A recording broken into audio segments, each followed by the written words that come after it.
Hello and welcome to this week's edition of the Herald podcast, normally recorded in our studio at the Bishopbriggs Media Centre, currently recorded from our volunteers' homes.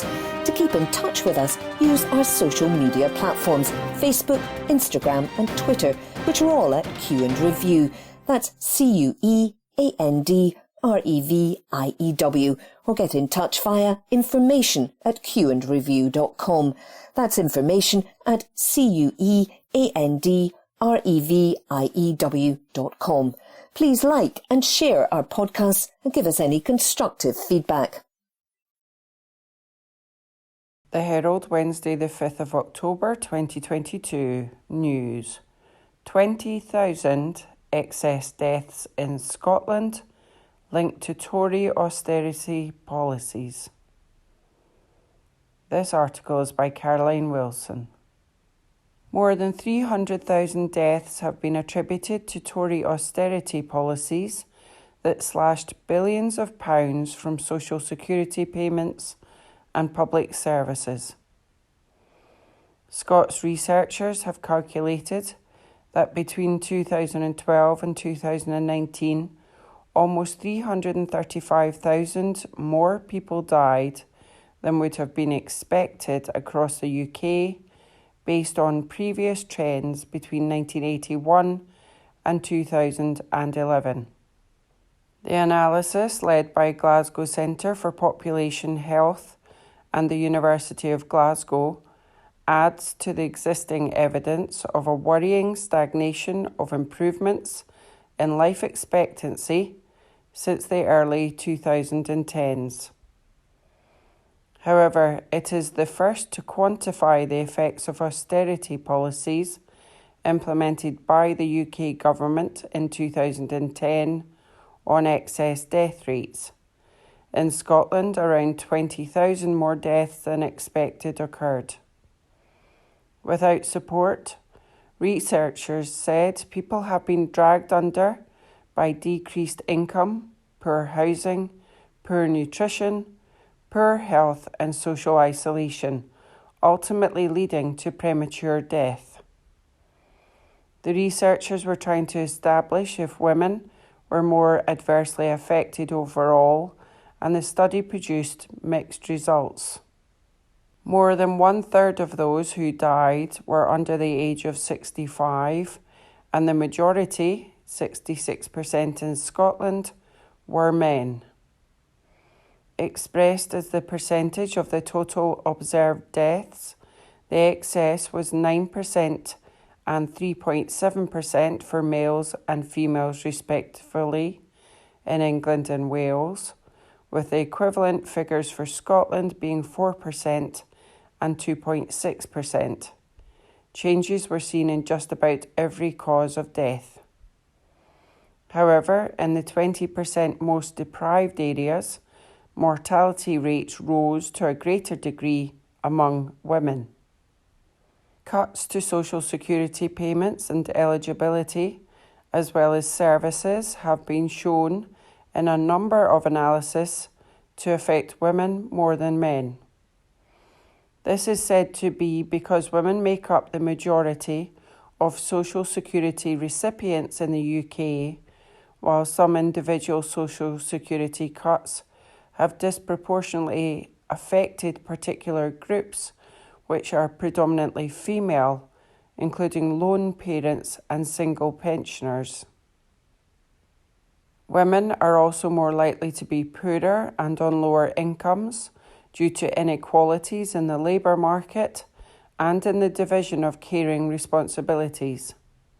Dr. David Walsh said, "The overall message is that irrespective of gender, there has been this horrific change, and the additional number of deaths are about 1/3 more than we had from COVID."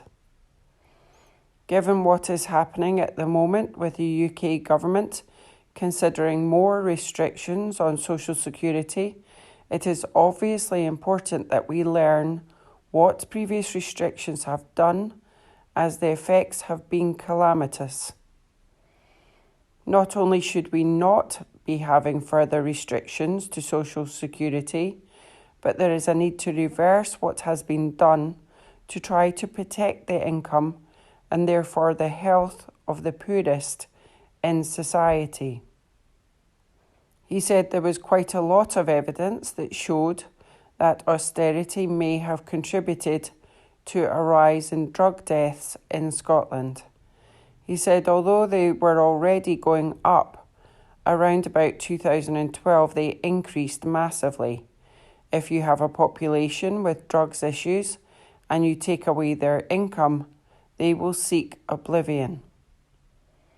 The study authors said comparisons of projected and observed rates are subject to a number of uncertainties, and thus we must be cautious in our interpretation of the precise figures. However, they said the figures were likely to be a conservative estimate of the number of excess deaths. Co-author Professor Ruth Dundas, Professor of Social Epidemiology at the University of Glasgow, said, "This study shows that in the UK, a great many more deaths are likely to have been caused by UK government economic policy than by the COVID-19 pandemic. We need to reverse the austerity policies and protect the income and therefore the health of the poorest and most vulnerable in our society." This article is by Caroline Wilson. The Herald, Wednesday the 5th of October 2022. News.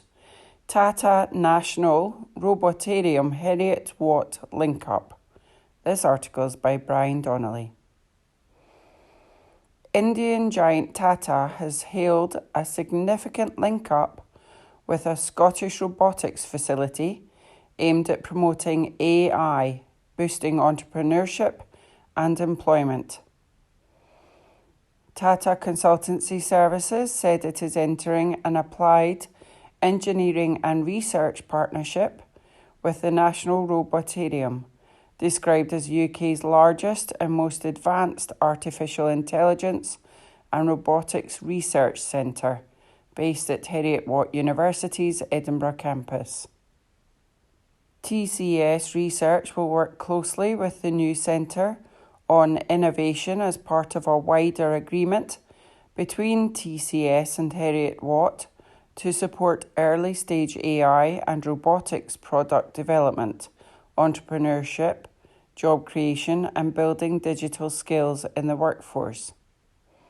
The Robotarium provides a data-driven incubator environment in which humans and robots can work together alongside academics, technologists, and businesses ranging in size from innovative startups to global enterprises.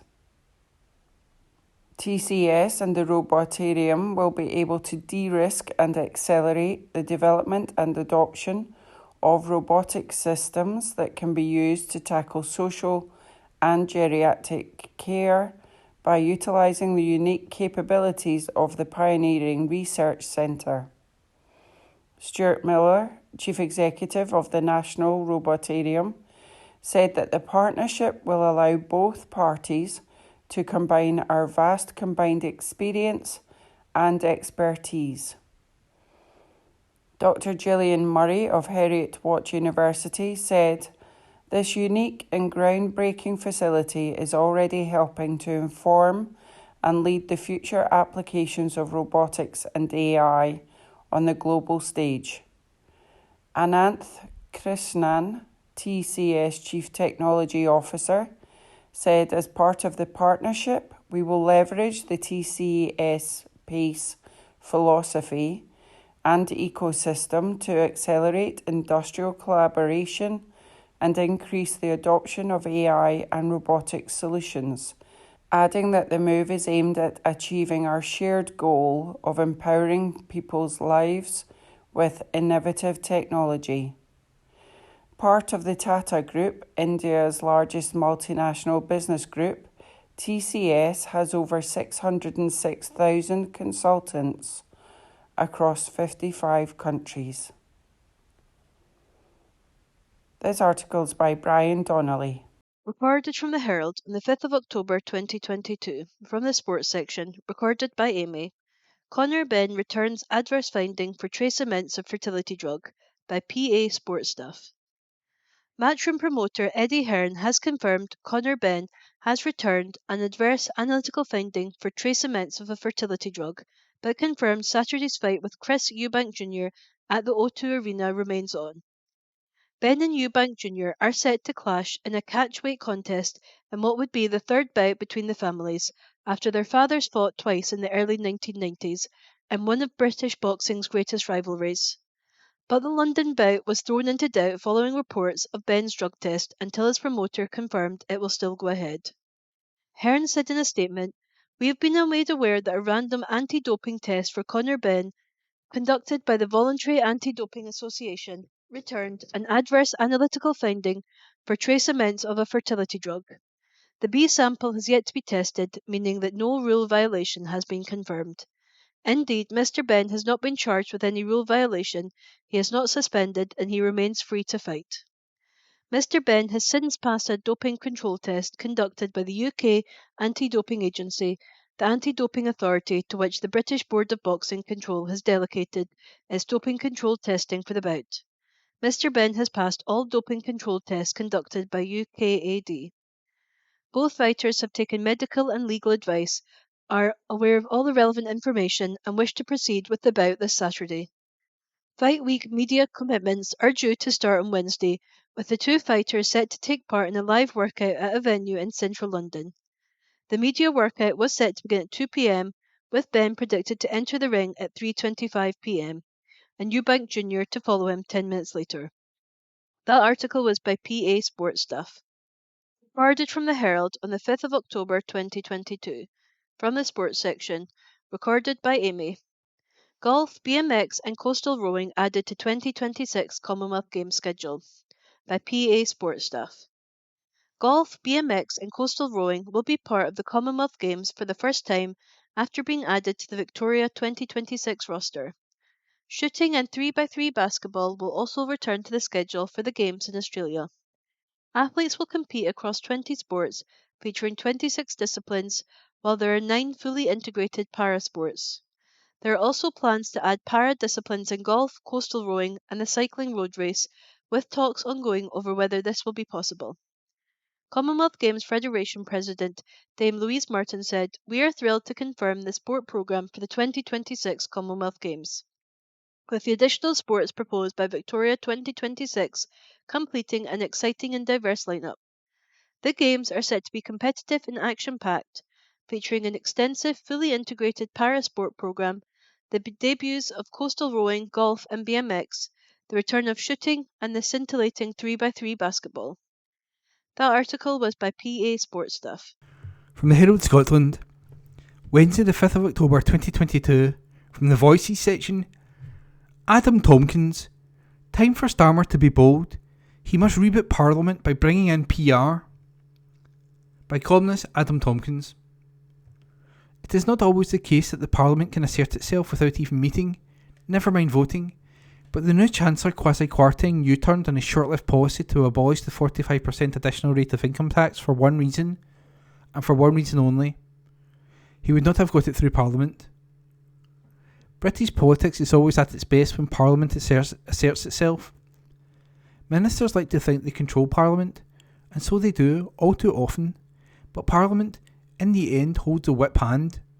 It is Parliament that can unseat a Prime Minister, as Mr Johnson discovered to his cost this summer. It was Parliament that ensured we never left the European Union without a deal, and it is Parliament that can make or break a budget, even an apparently mini one. It is the same in Holyrood. No Scottish minister can get a budget through without parliamentary support, and, in the Scottish Parliament, where no one party enjoys an overall majority, that means cross-party support. Now, offers will differ as to just how cheaply the Greens have sold their votes when it comes to supporting SNP budget proposals over the years. But let's leave that to one side, for the fact is that, whether it be John Swinney or Kate Forbes, no Scottish Finance Secretary could have done in Holyrood what Mr Kwarteng did in the House of Commons less than a fortnight ago. That is to say, no Scottish Finance Secretary could simply rock up announce breathtakingly broad fiscal measures with no background checks have been carried out on them, seek to impose budgetary measures supported only by a minority of MPs, and act as if it was all a done deal, only to watch, aghast, as first the markets and then the politicians started taking bite-sized chunks out of them. Until last year's SNP/Green Pact, which has short-circuited the power Holyrood would otherwise have had, rendering much of its work pointless, budgets and announcements in the Scottish Parliament were statements of policy intent, what the government would like to achieve if it could find cross-party consent, not announcements of done deals. Parliamentary poodle, Mr Quarteng, by contrast, acted as if Parliament were his poodle and would do his bidding no matter what. Perhaps such hubris is understandable if you've just returned from the country with a freshly elected 80-seat majority, but it is foolish to the point of embarrassing if all you've done is return from having been appointed by a new Prime Minister who most of your own MPs did not even want. Will the Trust administration learn from this debacle? Will they absorb the lesson that it's they who are accountable to Parliament's judgment and not the other way around? We shall see. Personally, I'm not holding my breath. More importantly, will Sir Keir Starmer learn from it? He has been in the House of Commons for long enough now to have witnessed at its potent best and its craven worst. When, next year, he becomes only Labour's third Prime Minister since the Second World War to win a general election, as he surely will, what will he want from Parliament? Will he want a reform chamber to which no Chancellor could come in anything but supplication? Or will he repeat the self-saving mistakes of so-called progressive governments of the past and do as if Parliament is there to serve him? For there is one change above all others, that could finally transform British politics overwhelmingly for the better. Tony Blair and Gordon Brown resisted it when they were in office, for they turned out to be as backward in their thinking about parliamentary accountability as Mr Quarteng and Liz Truss are. Sir Keir should not only learn from his own recent observation, but from his party's long history of missed opportunities. Sir Keir's Labour should finally bite the bullet and revolutionise the House of Commons. The means of doing so are readily at hand. All we need is electoral reform. I don't mind the halfway house of the additional member system we have in Holyrood. Admittedly, that's better than the current first-past-the-post system under which the Commons still suffers, but a fully proportional system is what British politics so desperately needs. Electoral reform. British politics needs proportional representation, PR, because this is the only way of ensuring that governments act genuinely in the interest of majorities, rather than in response to the echo chambers of their own partisan supporters. British politics needs PR because a House of Commons in which no one party is overall majority will produce responsive, pragmatic, intelligent government, rather than the ideological mania we have right now. And British politics needs PR because it will lead directly to a realignment of our unfit-for-purpose political parties. It is obvious that both the UK's major parties are in unhappy coalitions. The hard-left Corbynistas no more belong in a reformed and electable Labour Party than the centre-right moderates belong any longer in what the Tory Party has become, a crusade of Brexit Trussellmaniacs. Yet they cleave miserably together because the electoral system demands it. Change the electoral system and you change politics. It's the one big constitutional reform Britain needs. We know that the Labour Party, north and south of the border, is considering various aspects of constitutional renewal, reform of the House of Lords, further devolution, decentralisation, a rebooting of local government. The party can navel-gaze about all that as long as it likes. None of it will matter much if the House of Commons, the centrepiece of British government, goes untouched. Sir Keir Starmer has a big choice to make. Does he want to be a pale imitation of Blair and Brown, or does he want to be the man to finally break the mould of British politics, unleash Parliament, and ensure that never again are we subjected to a regime that governs not for the public at large, but for its own small band of swivel-eyed true believers? An opinion piece by Adam Tompkins, who was a Conservative MSP for the Glasgow region from 2016 to 2021. Herald Scotland recorded on Wednesday, 5th of October 2022. Arts and Entertainments. New Edinburgh Theatre to be named in honour of Sir Ian McKellen by Herald Scotland online. Sir Ian McKellen is to have an Edinburgh theatre named in his honour after his record-breaking run at this year's Fringe Festival. The Ian McKellen Theatre at St Stephen's has been named following the veteran actor's acclaimed season of Hamlet at the 2022 festival. The show, which was a combination of dance and theatre, launched the 450-seat Ashton Hall at St Stephen's, a new all-year performance venue in the Scottish capital. Since the Fringe ended, a second 300-seat theatre which will bear Sir Ian's name has been created underneath the Ashton Hall. Hamlet was seen by a record-breaking 13,000 people and named by Theatre Weekly. The actor performed alongside the Edinburgh Festival Ballet in the show, which was directed and choreographed by Peter Schaufus. Sir Ian delivered the play's famous speeches and soliloquies while sharing the role of Hamlet on stage together with lead dancer Johan Christensen. Peter Schaufus's unique contribution to Edinburgh's cultural life during and beyond the annual festival is now enhanced by his new theatre at St Stephen's, Sir Ian said. I'm honoured that it will bear my name. Schaufus said, Ian is the greatest actor of his generation and we were thrilled to have him lead our company in Hamlet. Thanks to his involvement, we were the only genuine sold-out hit at the Fringe. We sold every ticket at every performance from the first preview and could have easily extended the run. He generously led our company and the beanie hat he wore in each performance of Hamlet was auctioned after the show, raising £12,000 to support a bursary fund bearing his name that will now help future young dance students at Edinburgh Festival Ballet School. Now his involvement with our company will live on in this new all-year-round performance venue for Scotland. By Herald Scotland Online. From the Herald Scotland, Thursday the 6th of August 2022, from the news section, J.K. Rowling wears t-shirt accusing Nicola Sturgeon of destroying women's rights. By David Ball. J.K. Rowling has sported a t-shirt accusing Nicola Sturgeon of being a destroyer of women's rights. The Harry Potter author posted a picture of her donning the garment as protesters who opposed the Scottish Government's gender recognition proposals demonstrated outside Holyrood. The protest came as Holyrood's Human Rights Committee published its report into the gender recognition legislation, with a majority of MSPs backing the plans. The proposals would remove the need for a medical diagnosis, replaced by self-ID, while the age is set to drop from 18 to 16. The plans are backed by all political parties at Holyrood, except the Conservatives. But some campaigners claim the plans are a threat to women's rights in single-sex spaces, despite the legislation not impacting single-sex spaces. Ms Rowling has been a critic of the gender recognition plans.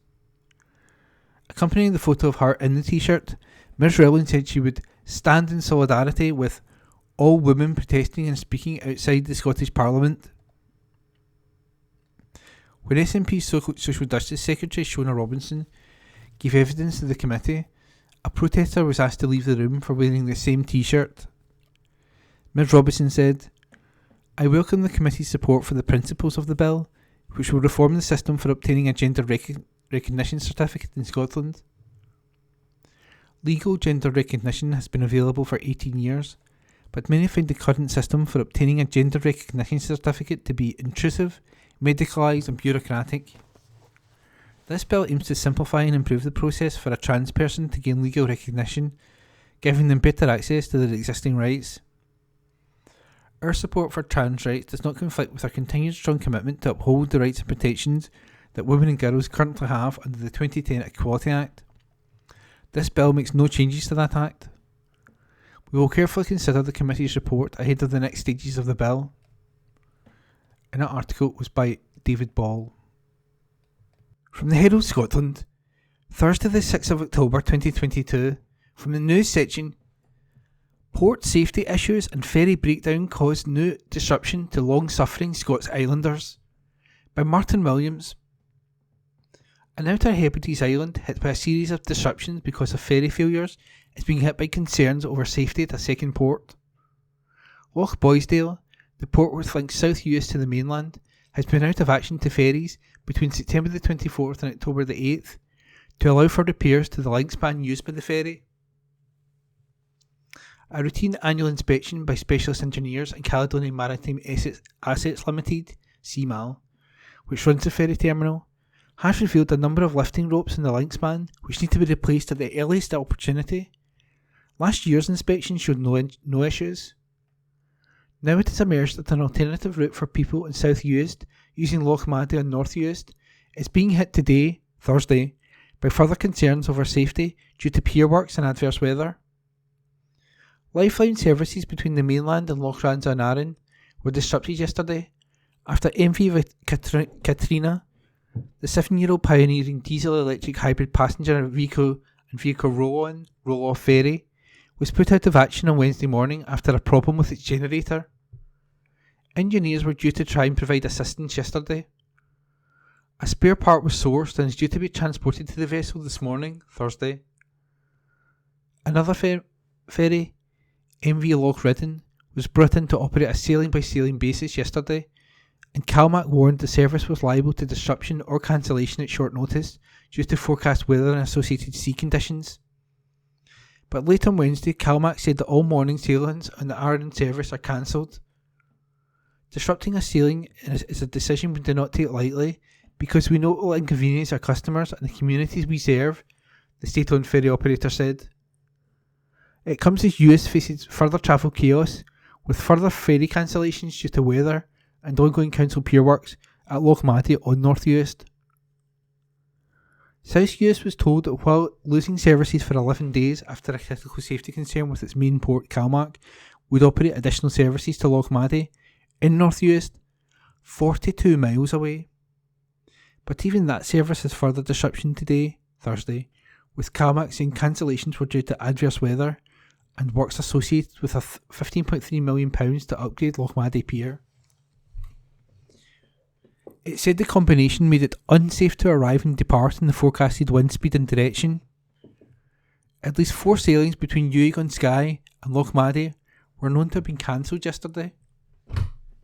In April, George Leslie Limited began replacing the existing infrastructure at the West Coast Ferry Terminal to cater for a new fleet of vessels. The project, which form a key part of the Skye Triangle upgrade, is expected to be complete by spring 2023. CalMac issued a warning that today, Thursday, further sailings remain liable to disruption or cancellation at short notice. The safety of our passengers, ships and crew must come first, the ferry operator said. It is the latest in a series of disruptions to hit US's ferry services. In August, islanders complained that shops had to ration essential items amid widespread ferry cancellations. It all comes just 2 days after an island ferry service had to be suspended after an engine failure with a CalMac vessels that was due to be phased out. The issues with 30-year-old MV Loch Tarbert led to a suspension of services between Sconsort and the Isle of Skye and the Isle of Raasay after disruption began at around 1 p.m. on Tuesday. The cancellations continued to run into Tuesday morning while the issues were investigated. And that article was by Martin Williams. From the Herald Scotland, Thursday the 6th of October 2022, from the sports section, Aberdeen manager Jim Goodwin dealt 8-match SFA suspension over Ryan Porteous comments. By David Irvin. Aberdeen boss Jim Goodwin has been handed an 8-game suspension by the Scottish FA after his Ryan Porteous comments. The Pittodrie boss had taken aim at the Hibs defender as he claimed blatant cheating led to Liam Scales' second jail dismissal in a penalty award. Goodwin had been charged by the SFA over the post-match comments and had now been ordered to serve an 8-game ban with the outcome admitted. An SFA disciplinary update confirmed Goodwin would serve his suspension with 6 matches immediately and 2 further banning orders suspended until the end of the season 2022-23. Goodwin faces the punishment after being charged over Disciplinary Rules 73 and 77. The laws read, Disciplinary Rule 73. No recognised football body, club, official, team official or other member of team staff, player, match official or other person under the jurisdiction of the Scottish FA shall, in an interview, a blog on the internet, on a social networking or microblogging site, or in any other manner calculated or likely to lead to publicity, make comments of a discriminatory or offensive nature based on, but not limited to, race, ethnicity, religion, gender, sexual orientation or disability, or that endorse or encourage foul play or violent conduct, or are otherwise offensive. There shall be a presumption that any material published in such a manner was published in the name of and or with the authority of the person or body bearing to have published the material. Disciplinary Rule 77. A recognised football body, club, official, team official or other member of staff, player, match official or other person under the jurisdiction of the Scottish FA shall, at all times, act in the best interests of association football. Furthermore, such person or body shall not act in a manner which is improper or use any one or a combination of violent conduct, serious foul play, threatening, abusive, indecent or insulting words or behaviour. Goodwin had said after the loss to Hibs, "I don't know how many times the boy Porteous can get away with that kind of stuff." We showed our players a number of instances when Porteous has won penalties like that in the past. People would say he's good at it and he's clever. But it's blatant cheating as far as I'm concerned, and it's cost my team points. We're telling our players to be careful with him in the box, be careful with him at set plays, and don't touch him as he will go over. I actually had a laugh and a joke with the referee prior to the game to make him aware of it. Unfortunately, just before half time he was sucked in, hook, line and sinker. Bought it. And that article was by David Irvin. From the Herald Scotland, Thursday the 6th of October 2022, from the sports section, SFA responded Kilmarnock boss Derek McInnes over Kyle Lafferty hearing comments. By Ewan Payton. The Scottish FA have revealed that they offered Kilmarnock the chance to bring Kyle Lafferty's disciplinary hearing forward. The Kelly striker was hit with a notice of complaint last week by the SFA. The 35-year-old admitted he used a sectarian slur in a video widely shared on social media 2 weeks ago while on Northern Ireland duty. Lafferty was disciplined by the Ayrshire club with a hefty fine, as well as ensuring he engages in counselling sessions. He faces further action from the Scottish football's government body, with the hearing date set for October the 20th. He's been charged under Rule 81 of using offensive, insulting and abusive languages, and also under Rule 77, which covers not acting in the best interests of Scottish football. The minimum suspension under that Lafferty could face under the SFA rules is 10 games. He started Kelly's match against St Johnstone last night, which finished 2-1 to the Rugby Park outfit. Derek McInnes said after the match, "He's not banned. We've been given sanctions by the SFA to play our players. He's been dealt with by the club. We took action, strong action. The biggest part was Kel's admission to it. It's not our fault and it's not Kel's fault that the SFA haven't banned him. If that is looking likely, and we're expecting some sort of ban, then why should we hamper ourselves further by not selecting him for the games before the hearing? We've dealt with it. Bear in mind he was in Northern Ireland duty when this happened. We've taken the brunt of it. We'll have to wait and see what comes." However, the SFA insists Kelly had the opportunity to deal with the matter quicker than the date initially set for the hearing. A statement reads, "Following the latest comments from Derek McInnes regarding the notice of complaint issued to Kyle Lafferty, the Scottish FA seeks to clarify that the club were offered the opportunity under Rule 10.2.5 of the Judicial Panel Protocol to bring forward the date of the hearing from October the 20th, but declined to do so. The timescales applied under the Judicial Panel Protocol are intended to give those issued with a notice of complaint appropriate time to respond to the charges and fully consider their case prior to the hearing date. Lafferty could also face Hearts, St Mirren and Dundee United before potentially facing a lengthy ban. Kilmarnock have been contacted for comment, and that article was by Ewan Payton." Herald Scotland recorded on Friday 7th of October 2022. Arts and Entertainments. Theatre. Last Orders from the Ghosts of a Distant War by Brian Beacom, Senior Features Writer.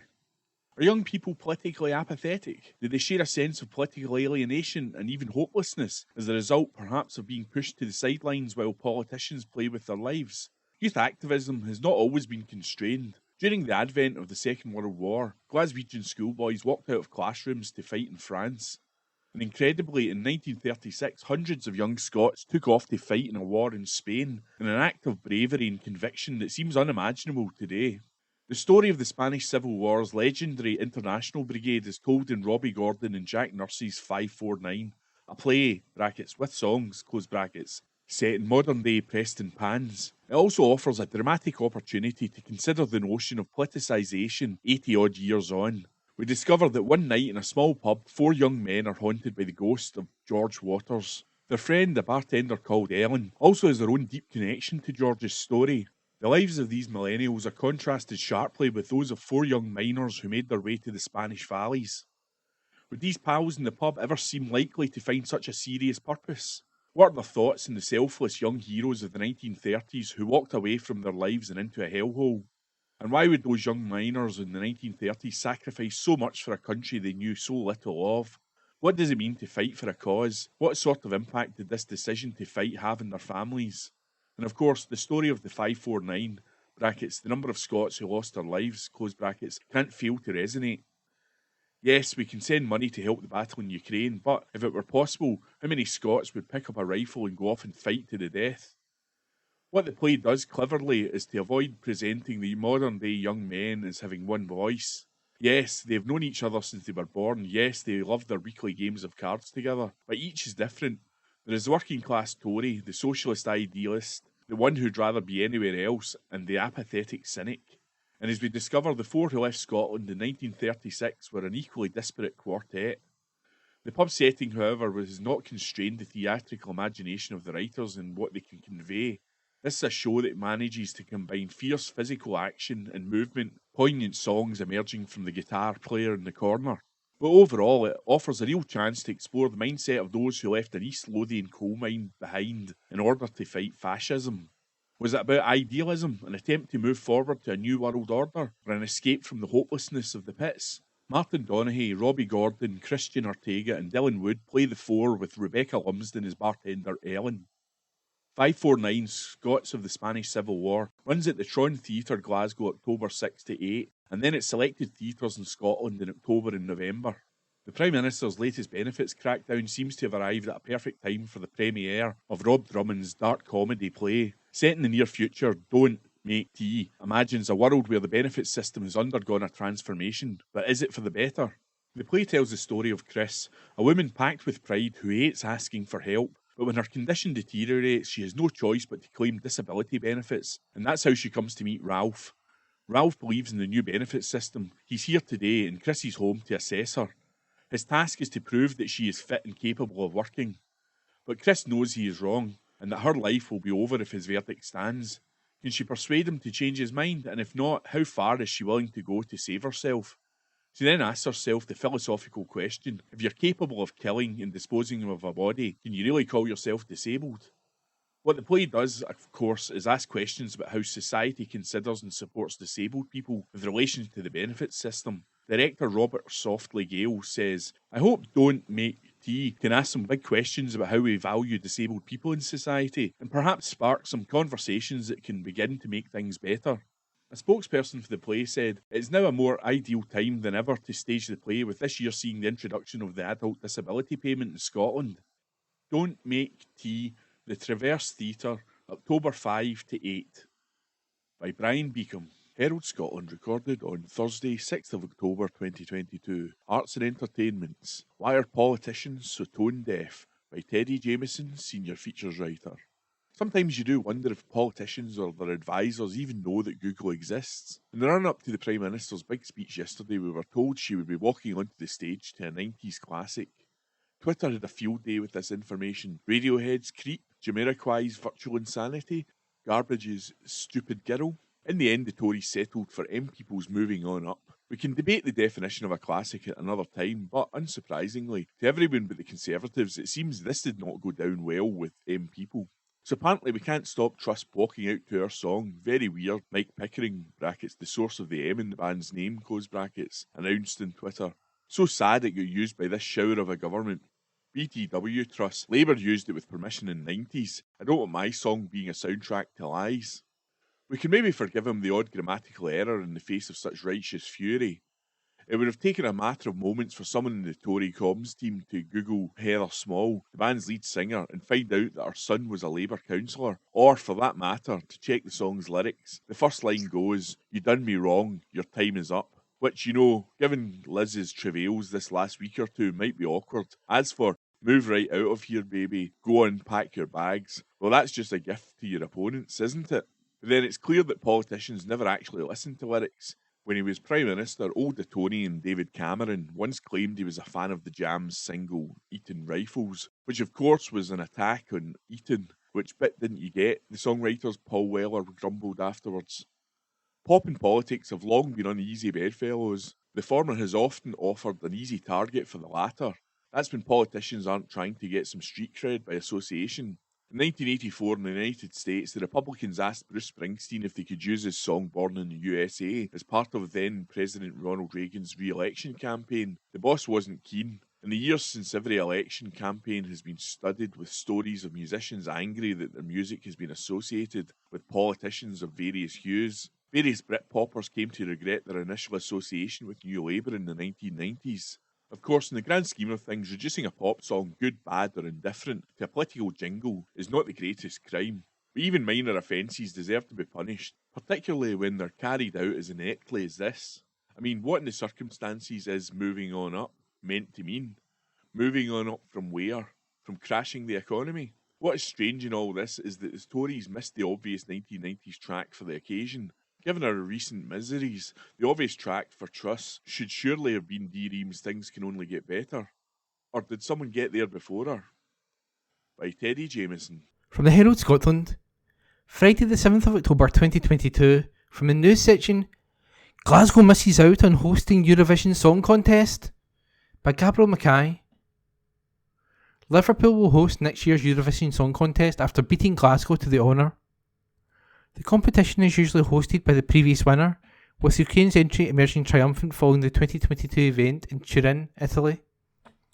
However, the ongoing war with Russia meant that organisers deemed it unsafe to hold the contest in the Eastern European country. As runner-up, the UK was instead selected to do the honours for 2023. Birmingham, Leeds, Newcastle, Sheffield and Manchester were eliminated early on, leaving the decision down to Glasgow and Liverpool. On BBC One's The One Show, Eurovision host Graham Norton announced that the next edition will be held in Merseyside.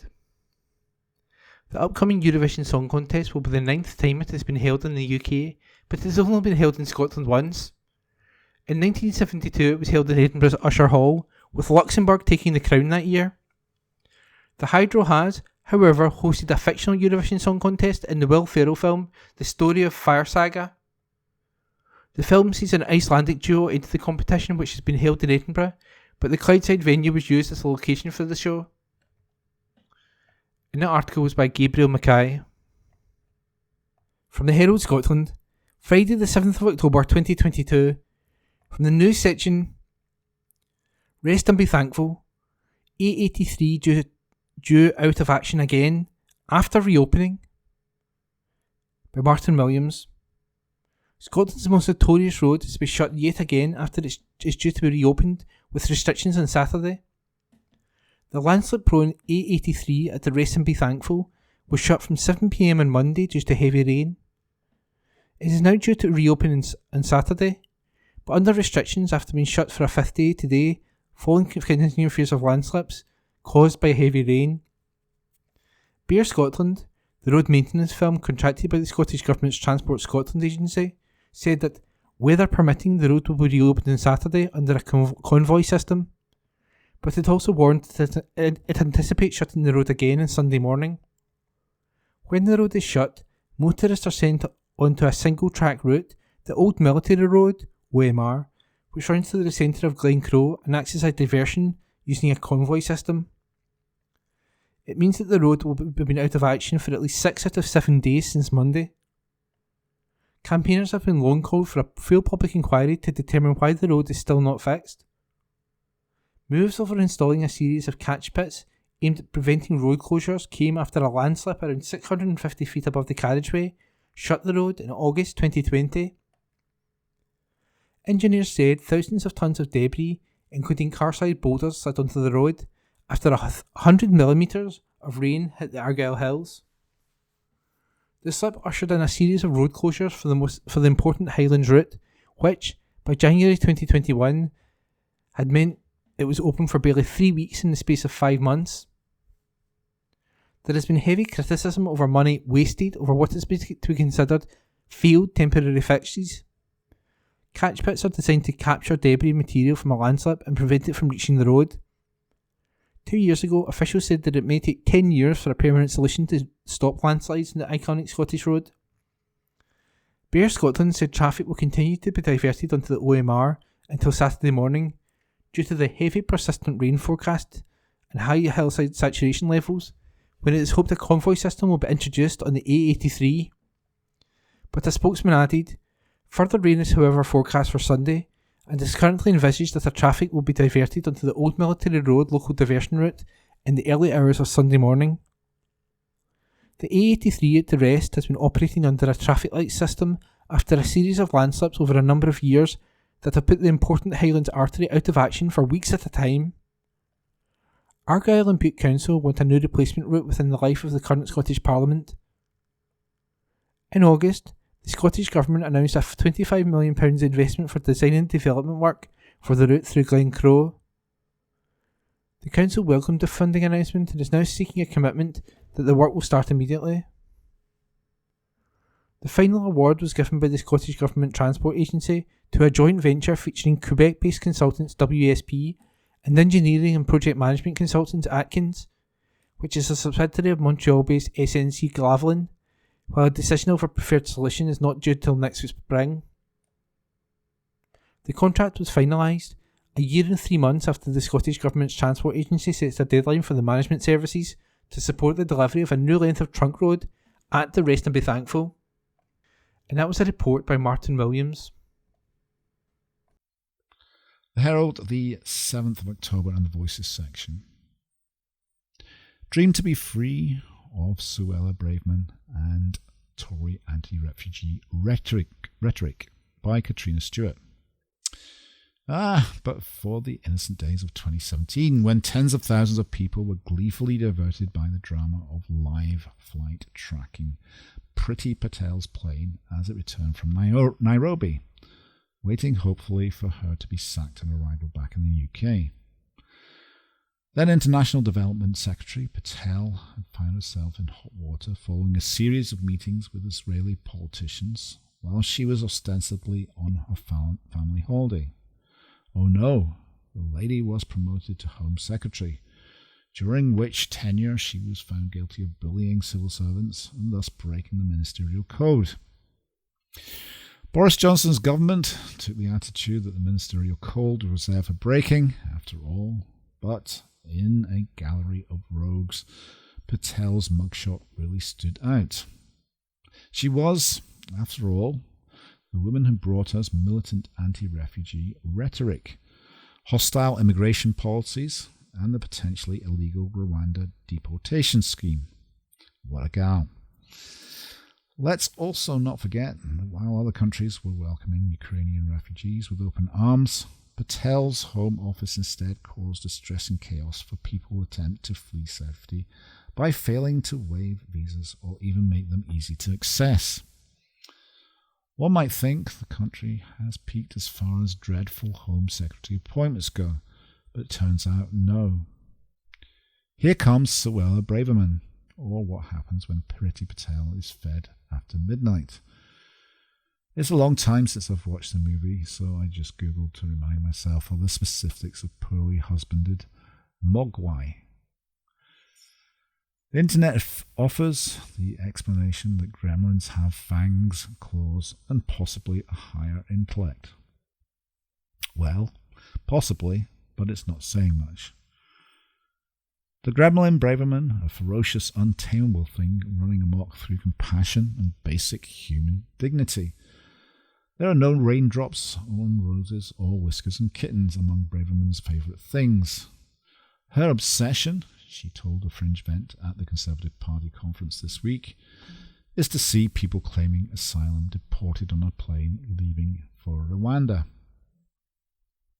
I would love to be here claiming victory, she says of the lawyers challenging the scheme in the European Court of Human Rights in Strasbourg. I would love to be having a front page of the Telegraph with a plane taking off to Rwanda. That's my dream. Boris Johnson did not counter the UK's participation in the European Court, nor did Priti Patel. But Braverman is next level. She was rebuked this week by Downing Street after calling for the UK to leave the European Convention on Human Rights against government policy and making an already chaotic Truss administration look even more indisciplined. Nigel Farage tweeted his support. I am 100% behind @Suella Braverman on this. That might be what she wants, but it's certainly not what she needs. Keeping to her theme, Braverman also spoke against the threat of political correctness and expressed her delight at annoying the left. Girl really needs to get out more. In her conference speech, the Home Secretary pledged that anyone entering the country through non-government sanctioned routes would be deported, as would anyone who would first reach a safe country before arriving on British shores. She praised Patel for laying a solid foundation on which what she might build a temple of immigration system. You think this would be an easy win for Labour, a chance for them to come out swinging. But no, Shadow Councillor Rachel Reeves took enough confidence from Labour's landslide polling to this week chastise the Conservatives for using their 13 years in government to be too weak on immigration and for not deporting enough people. It beggars belief that a Labour MP would be calling for more deportations. Does this speak to what Reeves believes is the public mood? She's wrong, if so. The outpouring of disgust at Braverman's comments show a public more progressive than politicians give us credit for. Whilst Sir Keir Starmer's fetid conference speech let him battling against standing ovations, his lines on immigration policy contained the dreaded words points-based system. There was a deserved pushback against this when Boris Johnson suggested it, and there should be equal scrutiny of any such system, whether it comes from the left or the right. The Tories are playing to a small, morally panicked crowd who thrive on anti-immigrant and anti-immigration rhetoric, not a majority who balk at the notion of hostile politics that are nothing but cruelty crystallised. Time was, these were the sorts of hard right-wing views that holding them had to keep discreet, veiled, but we're not in Kingston Falls anymore, Billy. Now those on the right are emboldened to say the quiet parts out loud. Such policies and opinions need to fit within the limits of public respectability, the confines of what will be accepted in civil society. Those boundaries, though, are becoming ever more elastic. Tory chairman Jake Perry was chuntering the quiet part out loud on Sunday in a way perfectly illustrative of the current Conservative approach to all things, which seems to be make the most of what you've got or just try harder. In response to the question of increasing energy bills, he suggested householders might cut their consumption or make lemonade from lemons by going out there and getting that new job with a higher salary. New job? Perhaps he might like to take his own advice. With an economy in turmoil, it would be more prudent for the government to look how immigration might be used to properly and humanely bolster productivity, not as merely a front in the culture war. Martin Luther King also famously had a dream. His dream that was his little children will live in a nation where they will not be judged by the colour of their skin, but the content of their character. It's probably unfair to compare the two, Braverman and King. As it currently stands, Braverman's dream seems far more likely to come true. Braverman is not doing much to bolster confidence in the content of her character. She's not doing much to bolster any sense that she respects the electorate, nor that she possesses any empathy for those in need. Her words, that she has a dream of cruel deportations, sending vulnerable people to uncertain fates, that she's obsessed by it, are the words of someone who fails to understand the gravity of her office or have any insight into the real-world implications of what she wants to see. Yes, she was playing to a particular crowd, But it's an astonishing short-sightedness to fail to realise her words would have reached beyond a small room of party faithful. Braverman, then, has not escalated the level of intelligence in the role of Home Secretary at the same rate as she's escalated the level of cruelty. Free of logic, free of empathy, free of intelligence. I can't be the only one with a dream of voting these people out. That was by Katrina Stewart. The Herald, the 7th of October, and the Voices section. Opinion. What's so bad about changing your mind? By Dr. Christian Harrison. Dr. Christian Harrison is a reader in leadership at the University of the West of Scotland. Don't be afraid to change your mind. It's a strength to admit when you're wrong, not a weakness. These are basic principles of leadership. Let's face it, no one enjoys working for someone who is too stubborn to admit when they have made a mistake. So why is it that changing your mind is so catastrophic when it comes to politics? It's a question I've no doubt that Liz Truss and Kwasi Kwarteng have asked themselves numerous times over the last week. The Conservatives Party has endured a torrid week on the back of a poorly received mini-budget, followed by a U-turn which may well have things worse judging by recent polls. As an academic who specialises in leadership, I've always found the concept of the political U-turn fascinating. Why, in this context, is what essentially amounts to listening to feedback and acting on it viewed so negatively? And how does one come back from it? Part of the reason is rooted in an ingrained idea of what a leader should be. We are, as a society, fascinated with heroic leaders. People who have stuck to their convictions and against all odds proved their doubters wrong. They may be flawed, but in terms of the decisions that matter, they are flawless. It's a high bar and it creates challenging scenario in politics. If a politician changes approach, it can be like taking a wrecking ball to your reputation. As a result, there's a clear hesitancy to do so, a reluctance to act quickly to address negative feedback, often leading to a snowball effect. Perhaps this accounts for the circumstances surrounding the reversal of the decision to scrap the 45p tax rate. Perhaps not. Whatever the reason, it's created a challenging situation for the Prime Minister and Chancellor, one from which they may struggle to recover. But it isn't a lost cause. When it comes to how we perceive a leader, a sense of momentum is incredibly important. Although the polls are far from favourable for Prime Minister Truss at the moment, it's more likely than not we will see some degree of an upward trend. A slight movement in an upward direction can lead to a bigger swing, and even a perception that good decisions are being made. This is a government that, to a degree, has time on its hands. The next election is unlikely to take place until January 2025. For that very reason, the Labour Party should not take its current lead for granted. At the moment, Ms Truss is trying to frame her government as a listening government, people who react to feedback and change course accordingly. For this argument to work, she does not need to persuade every voter, just some. This may provide a platform and a perception of forward momentum.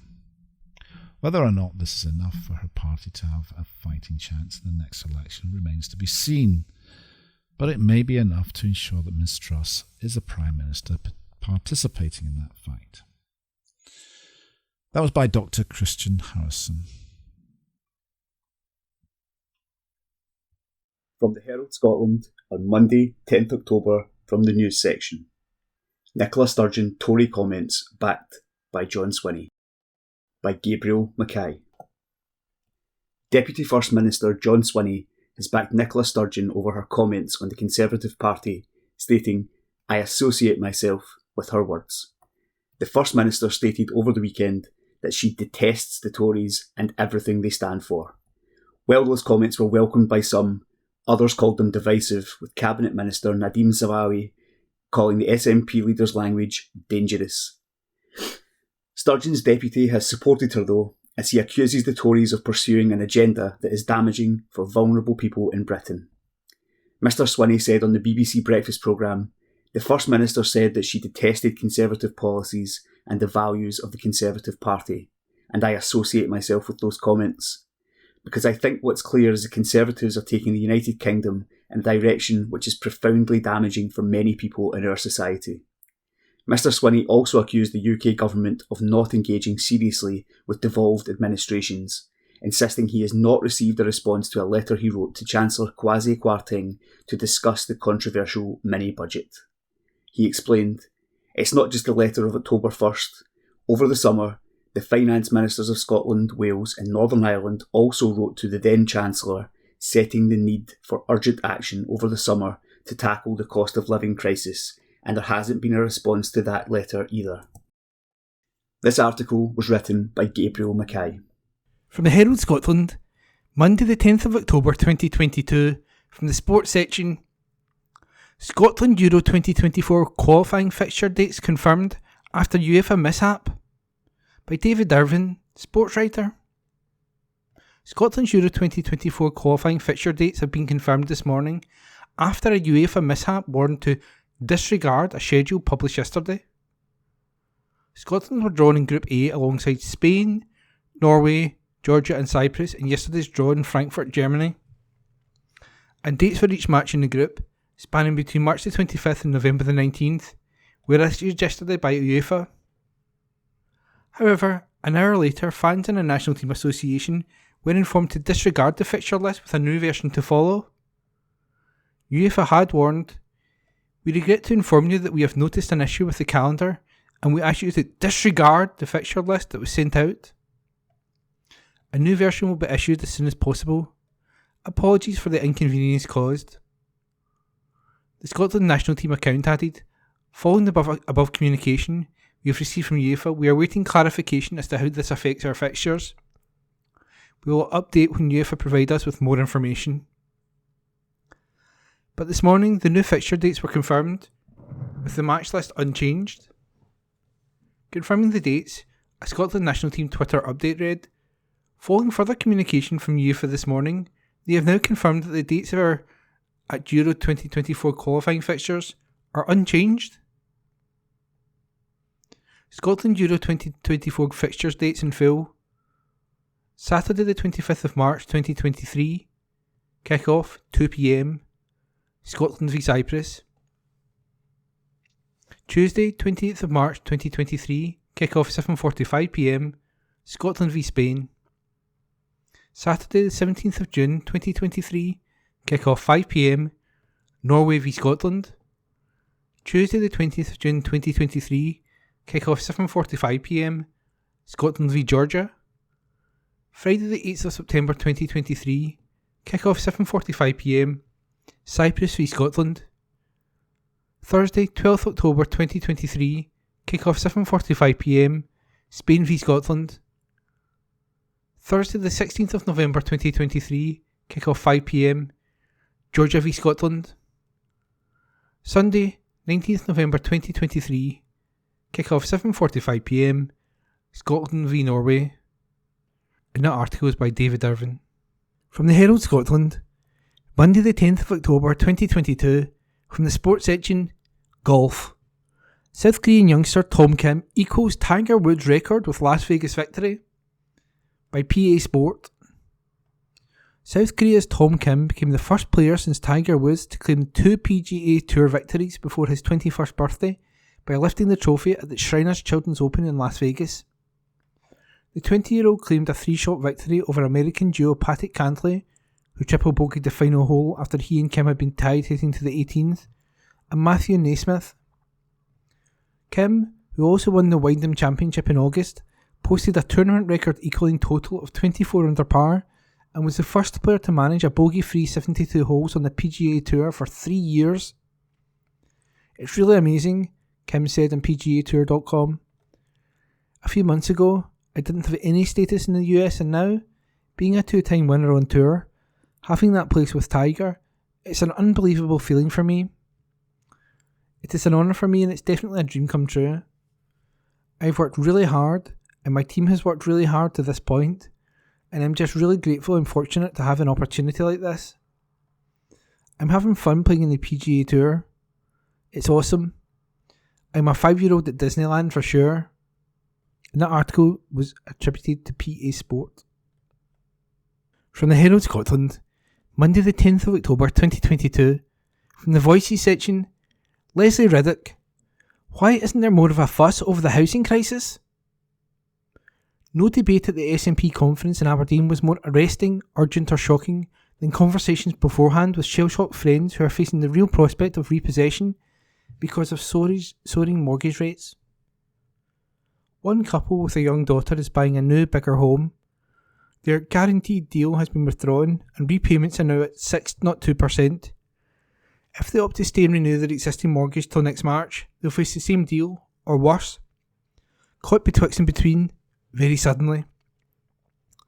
These are folk with decent jobs whose mistake was taking the biggest possible mortgage encouraged by low interest rates. Now they're facing a nightmare, talking with neighbours in their leafy suburb about the prospect of repossession and realising there's nowhere to go if they have to hand back the keys. During the 1980s negative equity crash, a far higher proportion of the Scottish population, including their own parents, lived in council housing and was thus immune.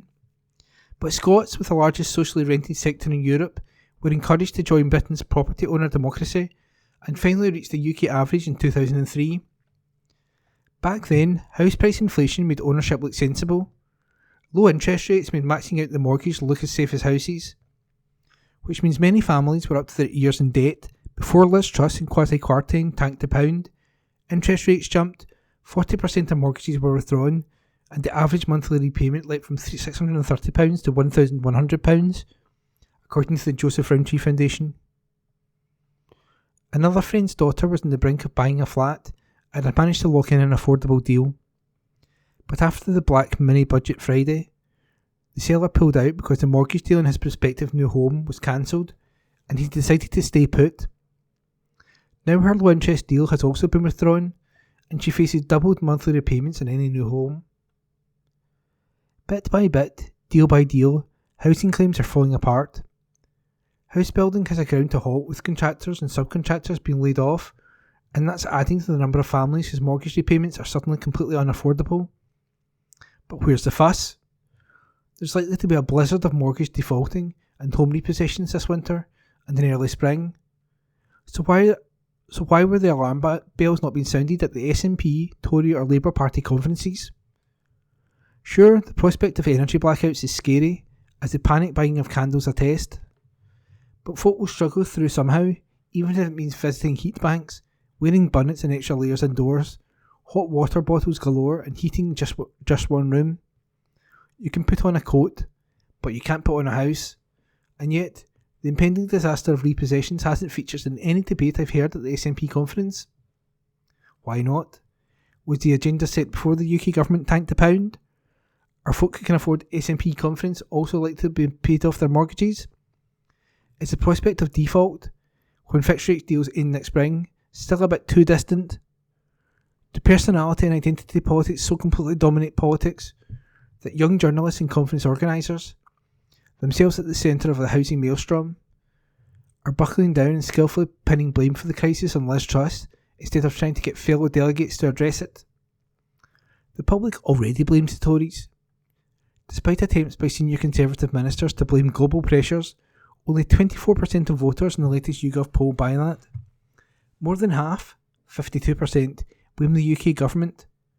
No wonder. As Liz Truss made her keynote speech in Birmingham, the average interest rate for a 2-year fixed rate mortgage breached the 6% barrier for the first time since 2008. How tempting to just leave it there. All the Conservatives' fault. And it very largely is. But that could apply to every other situation which has prompted mitigation by the Scottish Government and sympathetic publicity. Where is the outcry? Support for mortgage payers in difficulty is almost non-existent in Britain. Folk in working age households must have been on universal credit for 9 months previously, with no additional income over that period.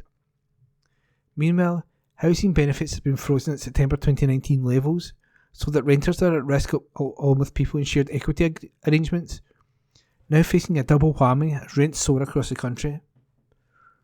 Not, of course, in Scotland, at least not yet, but the emergency rent freeze, enacted last week by the MSPs, takes effect again after 2022 rents in the social rented sector have been set and ends in March before they're due to rise again, prompting calls for a 2-year rent freeze and evictions ban.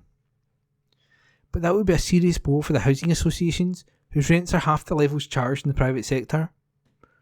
According to the Scottish Federation of Housing Associations, a rent freeze in the social sector would put new affordable house building at risk, along with energy efficiency improvements to existing stock. It is a perfect storm. But governments are here to help folk weather storms. Otherwise, why pay taxes? Has green, affordable housing suddenly become a luxury item on a wish list drawn up by a bygone era, when public policy wasn't about finding quick fixes and changing the subject? Confidence motions about retrofitting the drafty, cold and damp homes now seem slightly unreal, part of an old political agenda, quietly upended by financial meltdown. Yet hoping the housing market will sort itself out is beyond naive. Without help, tens of thousands of families at every point in the income scale will face eviction, repossession, disruption, and even greater reliance on public assistance. Already someone becomes homeless every 20 minutes in Scotland. Homeless youngsters are 3 times more likely to experience mental health problems. We can't let this get worse. Tackling a broken housing finance market may seem daunting for politicians in a devolved parliament without fiscal policy levers, but what other government will even try? And that column was by Leslie Riddick.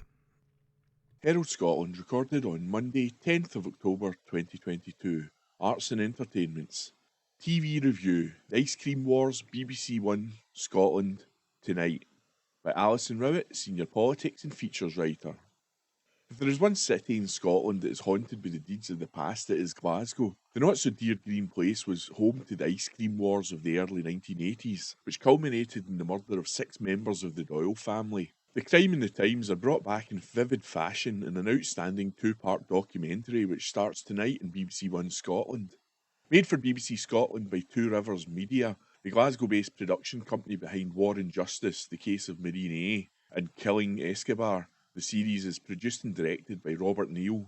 With a clip of Selina Scott reading the headlines in BBC Breakfast in the morning of 16 April 1984, the viewer is transported back to the Glasgow of the day, a place that advertised itself as miles better. It was a different story in the housing schemes that spread along the city boundaries. In these deserts with windies, as Billy Connolly called them, there were no shops, so vans toured the streets selling ice cream, sweets and other goods. Rumour had it heroin was available, though one contributor to the documentary says there was no evidence of that. There was certainly money to be made, and it was not long before the gangsters moved in. Andrew Doyle, an ordinary hard-working Glaswegian trying to provide for his family, was one of the drivers targeted and terrorised by the thugs. A shotgun was fired through the windscreen of his van. Still he would not give in. The murders shocked a city that thought itself unshockable. Using a mix of footage from the day and contemporary interviews, the documentary recreates a world that feels at once distant yet instantly recognisable. As in a trial, any documentary stands or falls on the quality of the testimony, and the contributors here are first rate. Besides hearing from police and lawyers, the series draws on the views of some of the best crime reporters and writers in the business, from Marion Scott to Denise Mina by way of Douglas Skelton and Ken Smith. More powerful still is an eyewitness account of the night from someone who lived opposite the Doyle family. Topping everything is the interview with Joe Steele, one of the men wrongly jailed for the murders alongside Thomas Campbell. While the story inevitably hits a slower pace as it documents the legal goings-on, it comes tearing back to the present day with the Steele interview, an encounter that is handled with due sensitivity like much else in the documentary. What the viewer is left with is a feeling of unfinished business, a chasm where justice for the Doyle family should have been. Sometimes there is only journalism to fill such gaps, and it's hard to see any documentary doing a finer job than this one. By Alison Rowett. Herald Scotland News on Tuesday the 11th of October. Glasgow's Shawlands named among the world's coolest neighbourhoods. An article written by Gabriel Mackay. Shawlands in Glasgow's south side has been named one of the coolest neighbourhoods on the planet, earning congratulations from First Minister Nicola Sturgeon. The honour has been bestowed upon the area by Time Out magazine, which drew up a list of 51 trendy locations across the planet. The Glasgow neighbourhood was one of just 19 European places to make the cut, alongside areas of Lisbon, Havana and Naples. Time Out wrote, "With its great parks, art, coffee and dining, Shawlands keeps Glasgow braw." The neighbouring areas of Langside, Strathbungo and Govanhill have all played their part in the South Side's rise to eclipse the West End as the city's best area to socialise and live in recent years, but Shawlands is the bustling nexus point of Glasgow below the Clyde. First Minister Nicola Sturgeon responded to the news, tweeting, "Well done, Shawlands. Glasgow South Side rocks." Colonia Americana in Guadalajara in Mexico was named the coolest neighbourhood, with Shawlands coming in at number 11. Kelham Island in Sheffield and Manchester's Northern Quarter were among the other UK areas name-checked on the list. An article written by Gabriel Mackay. Herald Scotland News on Tuesday the 11th of October. Tributes paid to Scots victim of Irish garage blast tragedy. An article written by Martha Vaughan. Tributes have been paid to a Scot who was killed in a devastating petrol station explosion in Ireland. Martin McGill, who was 49, was one of 10 people killed in the blast in the village of Creesloch in County Donegal on October the 7th, in what is suspected to have been the result of a gas leak. The Garda has now released his picture and confirmed his identity, along with other victims who were aged from 5 to 59. Martin grew up in Kirkintilloch and was described as being an avid Celtic fan. He'd lived in Creesloch, where he was caring for his elderly mother, and it's understood he'd gone to the service station to withdraw cash when the blast happened. His funeral will take place at St Michael's Church in Creesloch today. The father of another of the victims has described her as a little gem. Hugh Harper said his 14-year-old daughter Leona would be very sorely missed, as it emerged the keen sports enthusiast was the last of the 10 people killed to be found amid the ruins of the blast site. Leona was a little gem, very outgoing, very friendly, a lovely person, very quiet, laid back, loved life, loved the outdoors, walking through fields, going fishing, spending time with friends, going to car shows, Mr. Harper told County Donegal radio station Highland Radio. He added, "She was very special, very, very special. She's going to be very sorely missed." Leona's mother Donna thanked the digger driver who found her body after a 24-hour search. "I didn't personally know the digger driver. A massive thank you to him, because he just didn't stop until he got her," she said. 24 hours before we got her, and she was the last taken out. The doctors and everybody was amazing the way they treated the whole scene from start to finish with nothing more than respect. Ireland's police force continues to investigate the cause of the blast in a building complex that included the service station and convenience store and residential apartments. It's being treated as a tragic accident. A gas leak is one theory, it's believed. The aunt of another of the 10 victims, 24-year-old Jessica Gallagher, has spoken of the young fashion designer's pride and love for Creesloch. Dolores Gallagher said her niece was due to start a new job in Belfast yesterday. She said, "On behalf of the entire family, we wanted to thank very much the neighbours of the locality in Creesloch who have been unbelievably kind and generous with their offers of help, and the tactful way that everyone has been so supportive, including those other poor people who have been bereaved or who have injured family members and loved ones, and still managed to find the courage and strength to make contact to offer condolences," she told Highland Radio. "So, on behalf of the entire family, I'd like to thank everyone for that." Jessica was the most beautiful young woman. She was very artistic. She qualified as a fashion designer. When she was a student in Paris, one of her assignments was to work on something from home, and she produced a beautiful picture of Muckish, the County Donegal mountain, in the moonlight. The other 8 victims were 50-year-old Robert Garwa and his 5-year-old daughter, Shauna Flanagan Garwa, who were in the shop to buy a birthday cake. 48-year-old James O'Flaherty, 39-year-old Catherine O'Donnell and her 13-year-old son, James Monaghan, 59-year-old Hugh Kelly, and 49-year-old Martina Martin. Yesterday, King Charles extended his condolences to the people of Ireland. In a message to the President of Ireland, Michael D. Higgins, the King said his and the Queen Consort's sympathies are with those who have lost loved ones. He said, "My wife and I were filled with immense sadness when we heard of that appallingly tragic explosion. However inadequate this may be under such shattering circumstances, we wanted you to know that our most heartfelt sympathy and deepest condolences are with those families and friends who have lost their loved ones." An article written by Martha Vaughan. The Herald, the 11th of October, in the Arts and Ends section. Sparking the Minds of the Readers, The Art of the Columnist by Neil Mackay. As a columnist, I speak for only one person, myself, so I won't dare explain why all columnists write. I'll dare, though, to explain why this columnist writes. This particular column is, after all, meant to be where the Herald explains itself to readers, in itself a valuable and egalitarian stance. So let me address what I see as the art of the column. A decent columnist must always be honest with themselves. I'd sooner chop off my pinky finger than put a false opinion out there.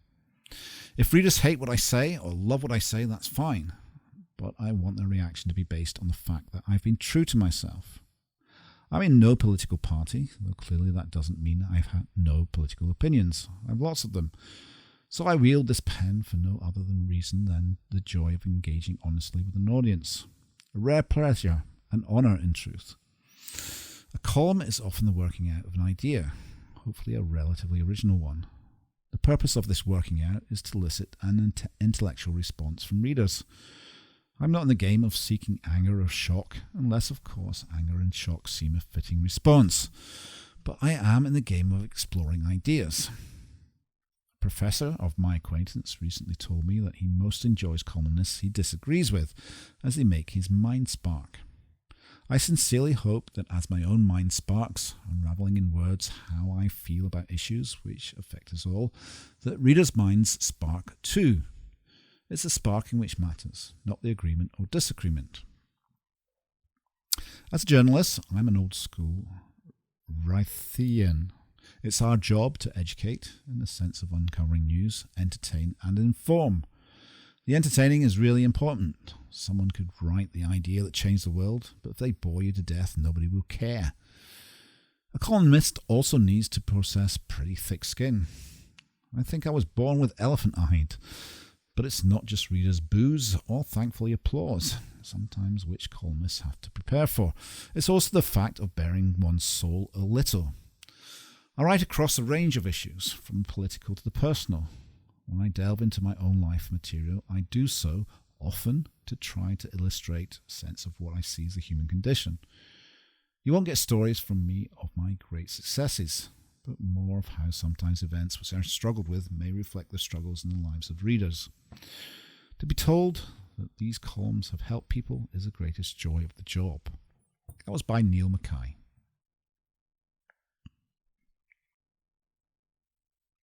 The Herald, the 11th of October, and the Arts and Ends section. University Challenge, BBC Two, Episode 7, St Andrews versus Gonville and Chaos, by Alison Rowett. BBC Two iPlayer. St Andrews, recently named Best University in the UK, continued a good year last night with a win, sending them through to the next round of University Challenge. The final score was St Andrews 140, Gonville and Chaos 120. Quizmaster Jeremy Paxman said the two universities had combined ages of well over a millennium, but the players were among the youngest in the series. This was particularly true of Gonville and Chaos, where the average age of the student body overall is 20. Three of the St Andrews team also looked in the same age bracket, yet it was to be the oldest member of the team who played a crucial role in their victory. Representing St Andrews were Alec CSUKAI, I'm not sure how to pronounce that, from Wokingham, but Berkshire, studying astronomy and astrophysics. Simon Gibbons, Misterston, Nottinghamshire, Masters in Sustainable Development. Joseph Cryan, captain, Lune Valley, Lancashire, and Sofia Anisimova, Moscow, reading for a PhD in military history. For Gonville and Chaos, Zoe Zhang, London, reading history and German. Jasper Mon, Sevenoaks, Kent, studying Ukrainian, Russian and German. Abigail Tan, captain, Brentwood, maths. And Stefan Ivanov from Bulgaria, physics. First on the scoreboard was St Andrews, courtesy of Simon Gibbons, the oldest member of the team, who correctly identified the RSPB from its founders, Emily Williamson and Eliza Phillips. The bonus round was on famous photographers, but no points were scored. Gonville and Chaos took the second starter for 10 on Wordle, but came a cropper with a bonus round on names of places in England and Scotland. Asked to name a town between Edinburgh and Dunbar ending with Ington, they answered Warrington. The correct answer was Haddington. With a quarter of the half-hour quiz gone, the teams had scored just 10 points each. St Andrews Cryan won the next starter on Barbados, and teammate Gibbons followed this with the picture round. 3 correct bonus questions later, St Andrews were ahead 50 points to 15. Ivanov dragged Gonville and Chaos back into the game, only for the team to have another poor bonus round, this one on films of cult director John Waters. Ivanov rallied again, and by the halfway point the teams were neck and neck on 45 points. St Andrews Anisimova won a starter on Russian film director Andrei Tarkovsky. In the bonuses on semi-autobiographical television series, Kasuke's guess on Idris Elba proved correct, as was Anisimova's insistence on Mae Martin as the answer to the third bonus question. St Andrews had pulled ahead 85 to 45, only to hit a bad stretch. They lost 5 points on an incorrect starter answer and struck out in a trio of bonus questions on physics. A late rally by Chaos and Gonville kicked the score to 120, with St Andrews just ahead with a 130. With time running out, in the next starter for 10 was to prove the clincher. Gibbons swooped to conquer for St Andrews, and a moment later the gong was struck, leaving St Andrews the winners. Next week, University of Sheffield versus University College London. That was by Alison Rowett. And that was this week's The Herald podcast, normally recorded in our studio at the Bishopbriggs Media Centre, currently recorded from our volunteers' homes with the publisher's kind permission. Thanks for listening.